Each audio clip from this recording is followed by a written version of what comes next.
전 인생에서 돈이라는 것은 많으면 사람의 삶을 윤택하게 해주고 도움을 주는 그런 것이라 생각하며 산 사람이었거든요.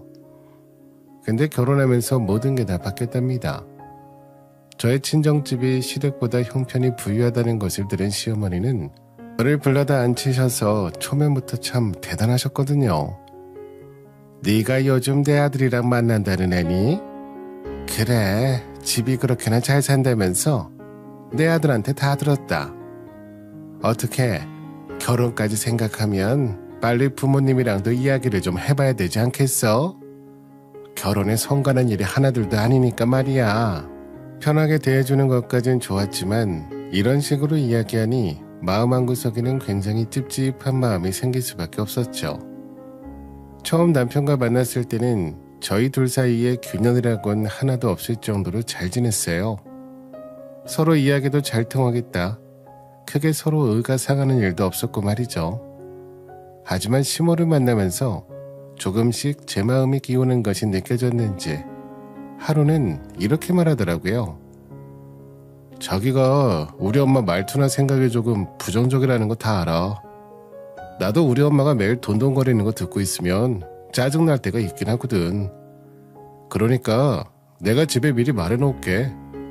우리 결혼하면 우리한테 터치하거나 당신 집안에 손 벌리지 말라고.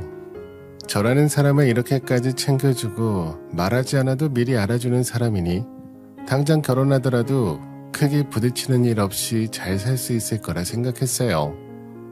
그에 바로 결혼을 진행했죠. 하지만 문제는 시댁에만 가면 광호만인 시모의 태도에서 생기기 시작했어요. 우리 부자 큰 며느님 왔구나. 그래, 오는 길은 힘들지 않았고 우리 큰 며느님 우리 아들하고 잘 지내고 있는 거지? 아, 네. 저희가 너무 오랜만에 왔죠. 어머님 아버님 얼굴 한번 본다는 게 일하다 보니 이렇게 정신없이 시간이 지나버렸네요. 그 이랑은 잘 지내고 있어요. 엄마는 애한테 무슨 그런 말을 해. 당연히 우린 잘 지내고 있지. 너는 엄마한테 말버릇이 그게 뭐니? 참, 이번에 무슨 일이 있었는지 알아? 내가 둘째 집에 잠깐 반찬 주려고 갔다가 깜짝 놀랐다. 아니 걔는 무슨 집도 원룸에서 살면서 정리도 그렇게 못한다니? 내 속으로 이러니까 둘째가 원룸에서 벗어나지 못하지. 이때 말이죠. 부엌에서는 동서가 음식 준비를 하고 있었고 저희 부부가 이날 일 때문에 좀 늦는다는 이야기를 먼저 전했거든요. 그래도 함께 준비를 도와야지 하는 생각에 빠르게 준비해서 서둘렀던 건데 늦었죠. 근데 입구에서부터 대문짝 떨어지라 큰 소리로 말하는 시모의 행동에 저는 화들짝 놀랐답니다.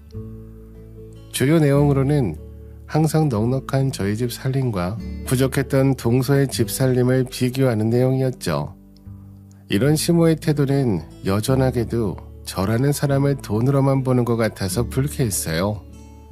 하지만 그래도 집안 어른이라는 생각에 이런 제 마음을 표출할 순 없었고 저는 그저 고개만 끄덕이며 시모의 말을 받아주는 척만 하고 다녔고요. 아무튼 이런 일들이 제게 거슬리면서도 결혼 생활을 이어갈 수 있었던 건 바로 남편의 노력 덕분이었어요. 남편은 고맙게도 제 친정에 참 잘해주는 사람이었거든요. 제 친정이 예전에는 수도권에 있었지만 아빠가 암 수술을 받게 된 이후로는 시골 한적한 곳으로 이사를 가게 됐어요. 부모님은 처음엔 공기도 좋고 사람 스트레스 없다며 좋아하셨어요. 하지만 부모님이 시골로 이사가고 난 뒤로 가장 큰 문제는 바로 병원이었어요. 아무래도 수도권보다는 규모가 큰 병원도 많지 않았거든요. 에휴, 내가 괜히 이사하자고 말했나봐. 너희 아빠한테 도시가 더 건강에 해로울 것 같아서 한적하게 스트레스 안 받는 곳으로 가자고 한 건데 이런 일이 생길 줄은 정말 꿈에도 몰랐지 뭐니. 그게 왜 엄마 잘못이야. 주변에서 하도 스트레스 때문에 암 생겼네 마네 소리 하니까 그랬던 거지. 그래서 이번에 병원에 가니까 뭐래? 자기네들은 이런 병을 볼 장비가 없으니까 적어도 옆에 큰 도시로 나가보라는데 거리가 내가 찾아보니까 거의 2시간은 달려야 되겠더라고. 근데 이웃 말이 거기서도 다른 곳 가라고 할 수 있다고 말하네. 그럼 이왕 이렇게 된 거 그냥 경기도 이쯤으로 다시 이사하는 건 어때? 서울하고도 멀지 않고 도로도 잘 되어 있고 여차하면 지하철 타고 서울 왔다 갔다 해도 되고. 글쎄다, 우리가 여기 이사 온 게 겨우 1년 좀 넘었는데 너희 아빠가 가려고 할까? 하루는 남편과 시간을 내어 부모님을 만나러 갔는데 말이에요. 남편은 대뜸 제 친정 부모님에게 수도권 인근 지방으로 이사하라며 저보다 사업하는 본인이 시간이 많다며 자신이 책임지고 도와드리겠다 말하더군요. 평생 외동으로 혼자 부모님 책임져야 한다는 생각으로 살았던 제겐 정말 고마운 사람이었습니다. 장모님, 장인어른, 이 사람이 요즘 두 분 걱정에 아주 잠을 못 잡니다. 그러니까 어서 이 사람 말대로 여기서 나가서 수도권 근처로 이사 좀 오세요. 저요, 이 사람보다 움직일 수 있는 시간도 많고요. 장모님, 장인어른 책임지고 도와드릴 수도 있습니다. 그러니까 이 사위 얼굴 봐서라도 저희랑 좀 가깝게 지내요. 네? 저번에는 딸딸이 그러더니 이제는 자네까지 그런 말을 하나? 네, 참, 여보, 애들이 저렇게까지 말을 하는데 우리 고려해봅시다. 안 그래도 병원 때문에 걱정 많았잖아. 응? 맞습니다. 장인어른, 저 진짜로 장인어른 기사 노릇 단단히 할 수 있다고요. 그러니까 근처로 이사 오세요. 그래야 저도 이 사람이 두 분 걱정 좀 내려놓고 밤에 푹 잘 수 있지 않겠어요? 물론 지금은 친정 부모님도 좋아하는 남편이었지만 처음 친정집에 인사를 왔을 때는 이렇게 훈훈하지만은 않았어요. 아무래도 남편이 연하에다가 그때는 지금처럼 사업이 안정을 찾기 전이었으니 어쩌면 부모님의 딸 걱정도 당연했죠. 하지만 이렇듯 싹싹하게 구니 누군들 싫어하겠어요? 점차 친정 부모님도 남편이 어리지만 그래도 생각이 깊은 사람이라면서 좋아하게 됐죠. 그러나 친정 부모님이 이사하고 난 뒤는 저는 종종 남편이 이상하다 생각하게 됐어요. 매번 집에 이전보다 늦게 들어오는 것은 물론이고 들어와서는 종종 한숨을 쉬면서 무슨 말을 하고 싶어 하다가도 입을 꾹 닫곤 하는데 그러면서도 친정 부모님을 살뜰히 챙겨준 남편이었기에 이런 이상한 모습의 남편을 저만 본 것은 아니었습니다. 어느 날 엄마한테서 전화 한 통을 받았거든요. 그래, 딸 건강하게 잘 지내고 있지? 근데 요즘 사위한테 무슨 일이라도 있니? 요즘 영 표정이 좋지 않던데. 안 그래도 저도 궁금하던 참이었어요. 도대체 요즘 무슨 일이 있는지, 밥이 입으로 들어가는지 코로 들어가는지도 모르는 사람처럼 먹질 않나. 거기에 제 얼굴을 한창 쳐다보길래 무슨 할 말이 있나 싶어서 보면 그저 입만 꾹 닫아버리고 물어보려고 하면 그냥 아무 일도 아니라고 그러는데, 이건 엄마의 촉인데 아무래도 사위가 요즘 사업이 많이 힘든가 봐. 왜 예전에 한번 너희 아빠가 회사 힘들 때도 집에서 무척 끙끙거리며 살았지 않니? 사위 모습이 그때 딱 너희 아빠 모습이랑 닮았더라고. 그러니 네가 슬쩍 물어봐. 혹시 모른다? 원래 남자들이라는 것들은 힘든 내색하기 싫어하니까. 엄마의 이 전화 한 통에 저는 결심했죠. 남편을 붙잡고 한번 물어보기로요. 당신 혹시 요즘 사업이 잘 안 돼? 뭐 힘든 일이라도 있는 거야? 솔직하게 말해줘. 당신도 요즘 당신이 이상하게 행동한 거 다 알고 있지? 아이, 당신한테 걱정 끼치기 싫었는데 나는 아직도 한참 멀었나 보다. 사실 이번에 아이템 하나 더 추가해서 사업 확장하고 있었는데 좀 사정이 힘들어져서. 근데 은행에서는 기존에 빚도 있고 하니까 더 이상 뭐 대출도 힘들다고 그러더라고. 당신 그런 일이 있었으면 당연히 나한테도 의논했어야지. 왜 미련한 곰처럼 말도 못하고 그러고 있어? 당신이 돈 밝히는 거 뻔히 싫어하는 거 아는데 내가 돈 좀 빌려달라고 하면 좋은 생각 들겠어? 그러니까 내가 당신한테 말도 못하고 이렇게 끙끙거렸지. 솔직하게 나도 당신 돈으로 보는 것 같아서 좀 싫단 말이야. 그렇게 남편을 추궁해서 알게 된 사실은 남편의 사업이 힘들다는 것이었죠. 왜 제게 말하지 않았냐 하니 제가 오해해서 사이가 멀어지는 일이 생길까 두려웠다고 하더군요.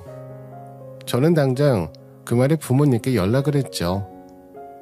엄마, 혹시 돈 좀 빌릴 수 있을까? 이희가 이번에 사업을 하나 추가로 더 진행하다가 돈이 부족해서 이때까지 나한테 말도 못하고 그렇게 끙끙거렸던 거래. 나 참 정말 미련한 사람이지. 그랬구나.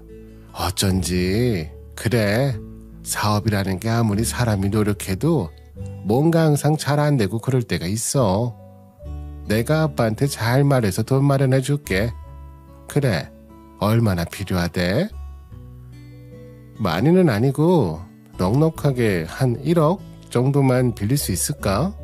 당장 내 수준의 돈이 몇 촌밖에 없어서 이번에 빌려주면 우리가 빨리 노력해서 빠르게 갚을 수 있게 할게.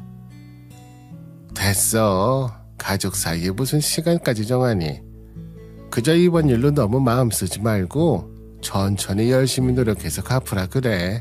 알겠지? 이때 처음으로 집이 잘 살아서 다행이란 생각을 했어요. 정말 괜찮은 사람을 제가 그나마 도울 수 있었으니 말이에요. 남편은 친정부모님이 돈을 해주겠다 말했다고 하니 정말 밝은 모습으로 다음날 당장에 찾아가서 감사 인사를 했더랍니다. 이 소식을 들은 시모가 또다시 동서를 괴롭히기 시작했어요. 심지어 제 앞에서 동서의 험담까지 서슴지 않았죠. 너희 집에서 이번에 첫째 힘들다고 1억이나 해주셨다면서? 어쩜 너무 고마워서 어쩌니? 내가 뭐라도 해서 찾아가야 되는 거 아니야? 아니에요, 어머니. 그냥 부모님도 사업하면 그렇게 힘들 때가 있다면서 빌려주신 거예요. 그래도 그게 어디냐? 작은애 집에서는 그런 것도 없었는데 그 집안 사람들은 오히려 우리 집 등골이나 빼먹으려 안달이지 한 번도 우리 도와준 적도 없다. 그러면서 얼굴 뻔뻔하게 들고 다니는 꼴 좀 보렴. 어머니, 무슨 말을 그렇게 하세요. 동서도 도와드리고 싶은데 여유가 없으니까 그렇죠.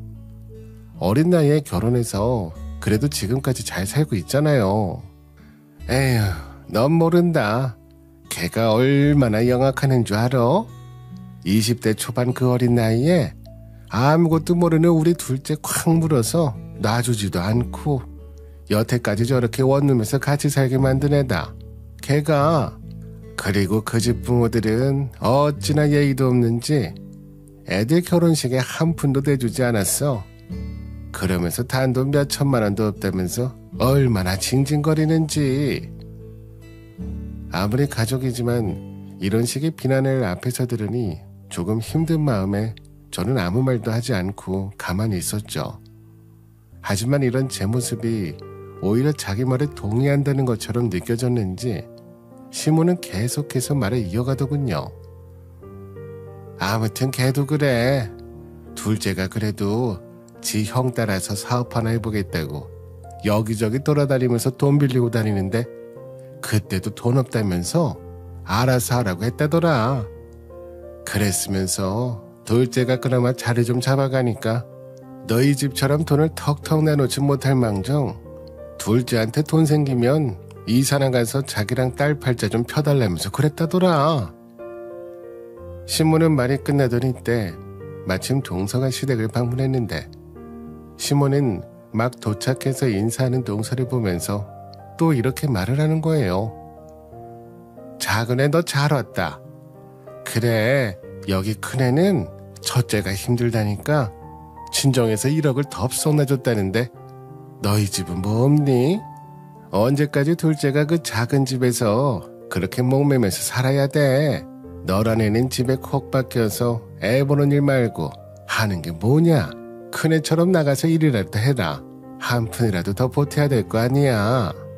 이런 식의 구박받는 모습은 처음이라 저는 얼떨떨한 표정으로 동서를 봤죠. 동서의 얼굴은 눈에 보일 정도로 딱딱하게 굳어갔는데 보기 안쓰러울 정도였습니다. 근데 이때부터였던 것 같아요. 뭔지 모르게 남편이 저만 보면 돈 하면서 힘들다는 말들을 꺼내기 시작한 것이 말이에요. 여보, 요번에 말이야. 집에서 말해서 나 사업자금 좀 빌려달라고 말할 수 있어? 뭐? 갑자기 왜? 이번에 그렇게 힘든 일도 없었잖아. 무슨 일 때문에 그러는데? 당신은 무슨 내가 말해야만 꼭 힘든 줄 아나? 저번에 했던 사업이 좀 잘 되길래 이번에 다른 거 하나 또 들여왔거든. 근데 나는 돈이 충분한 줄 알았는데 조금 더 필요하네. 어차피 당신 집은 돈도 많이 있잖아. 1억, 2억은 그냥 투자할 수도 있지 않나? 당신 그래도 너무 뻔뻔한 거 아니야? 어떻게 나한테 그런 말을 할 수 있어? 그리고 아직 우리 신혼이야. 결혼한 지 3년도 지나지 않았어. 근데 이미 2번이나 신세 졌으면서 또 달라고? 내가 힘들어지면 당신도 힘들어지니까 그렇지. 누군 사업 제대로 하기 싫어서 매번 힘들다 말해? 저번에 장모님 말처럼 그냥 사업이 잘 안 풀려서 그런 거라니까. 그래서 말인데 이번이 마지막이니까 잘 사는 집에 그게 힘든 것도 아니잖아. 물론 저는 이날 남편의 말에 완곡하게 안 된다 거절했습니다.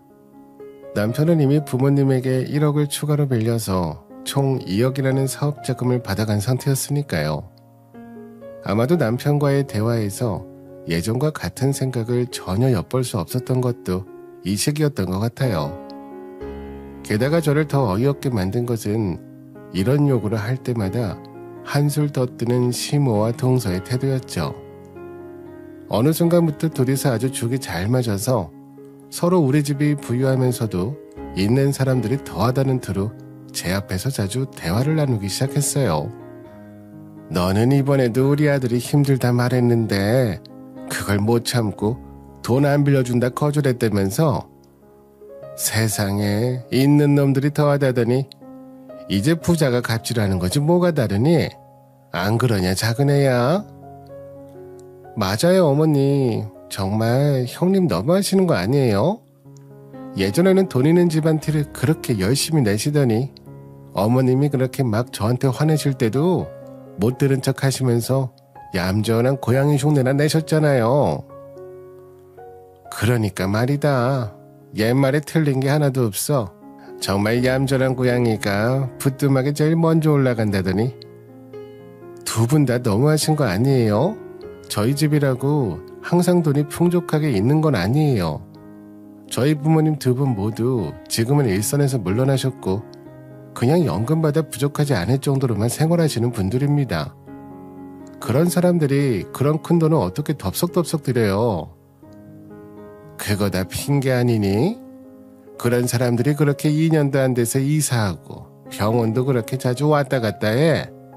아무튼 있는 것들이 더하다니까. 정말 아니면 집에서 내조나 잘해. 어머님 말이 맞아요. 저번에 아주머니 모습 봤는데 너무 말라서 몰라봤다니까요. 그러니까 이게 다 젠체하는 쟤 때문에 아니냐. 부자라고 좋아했더니 딱 내가 싫어하는 부자 행색은 아주 지 혼자 다 내고 다녀 쟤가. 이러면서도 계속 저에게 결혼을 했으면 내조를 잘해야 한다는 등 계속 잔소리를 하는데 전 그 말이 더 듣기 싫어서 시댁을 이전보다 더 기피하게 됐죠. 아니 내가 정말 힘들어서 그렇다니까. 내가 이렇게 싹싹 비면서 말하잖아. 제발 나 한 번만 도와주라.